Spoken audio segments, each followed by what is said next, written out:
Hi friends, సర్వపిండి ఎలా తయారు చేసుకోవాలో చూసేయండి ఫ్రెండ్స్.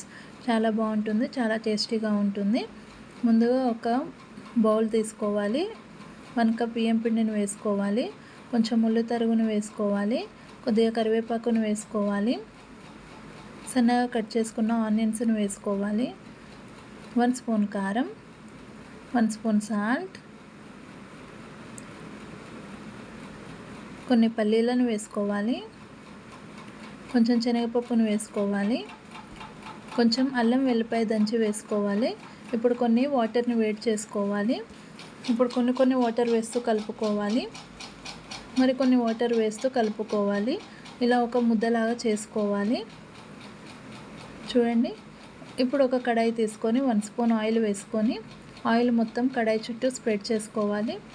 ఇప్పుడు కొంచెం పిండి ముద్దను తీసుకొని కడాయిలో వేసుకొని ప్రెస్ చేసుకోవాలి.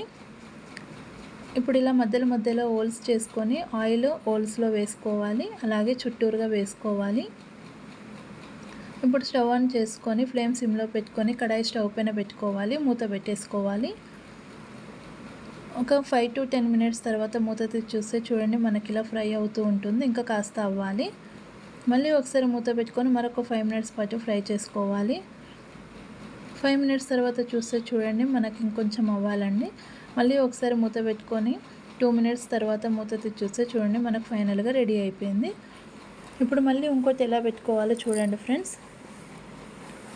మళ్ళీ ఒక కడాయి తీసుకొని 1 స్పూన్ ఆయిల్ వేసుకొని మొత్తం స్ప్రెడ్ చేసుకోవాలి. కొద్దిగా పిండి ముద్దని తీసుకొని కడాయిలో వేసుకొని ప్రెస్ చేసుకోవాలి. ఇప్పుడు ఇలా మధ్యలో హోల్స్ పెట్టుకోవాలి.